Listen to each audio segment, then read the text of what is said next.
Welcome to our course, From Tokens to Transformers, Building Your Own Mini LLM.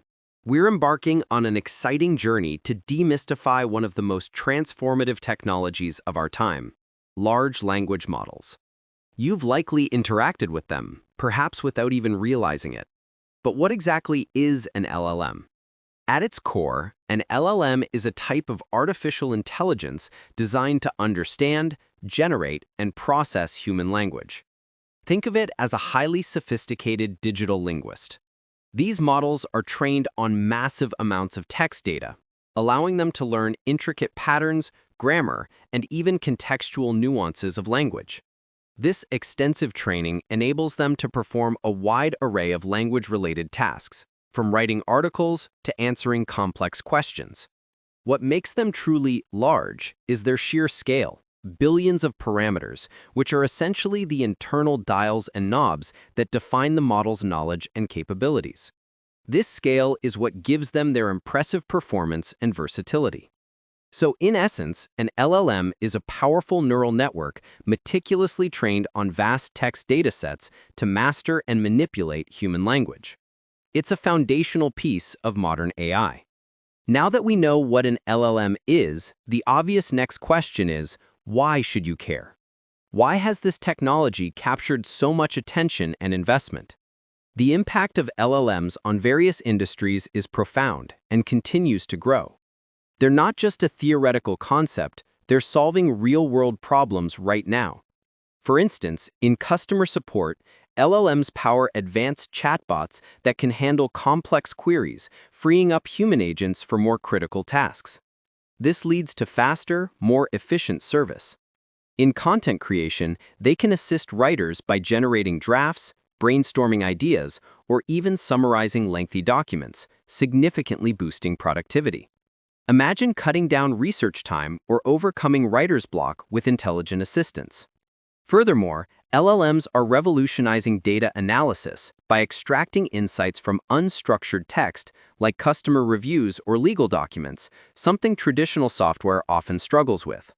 Understanding LLMs isn't just about technical curiosity. It's about equipping yourself with the knowledge to leverage these tools effectively in your career. Whether you're a developer, a product manager, or a business strategist, this technology is shaping the future of work. Let's dive into how these models actually learn by thinking of a simple analogy. Imagine you're trying to predict the next word in a sentence. Say, the cat sat on the... What word comes to mind? Probably mat or rug, right? This is precisely how LLMs learn. They play a massive continuous prediction game. Think of it like a child learning language by trying to complete countless sentences. The model is given a sequence of words, and its primary task is to predict the most likely next word. It does this by analyzing the context of all the preceding words. If it predicts dog for the cat sat on the, it gets a correction signal, telling it to adjust its internal brain to make a better prediction next time. Over billions of such predictions and corrections across vast datasets, the model gradually learns the statistical relationships between words and phrases. This constant feedback loop of predicting and correcting is the fundamental mechanism through which LLMs acquire their incredible linguistic abilities. It's a sophisticated form of pattern recognition at scale. As we build our mini LLM, it's crucial to understand a fundamental distinction in AI: generative versus discriminative models. Our focus in this course, and indeed for LLMs, is primarily on generative AI. Generative models are designed to create new content that resembles their training data. Think of an artist creating a new painting. For example, an LLM generates novel sentences, paragraphs, or even entire articles. It's not just classifying existing data, it's producing something original based on the patterns it has learned. On the other hand, discriminative models are built to classify or categorize existing data.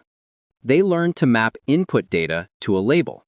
Imagine a critic judging an existing painting. A classic example is a spam filter, which discriminates between spam and not spam emails. It doesn't write new emails, it simply labels them. While both are powerful, their core purpose is different. LLMs belong to the generative camp, making them capable of the creative text outputs we see today. Understanding this difference will clarify why we approach building LLMs in a specific way. We've covered the what and why of LLMs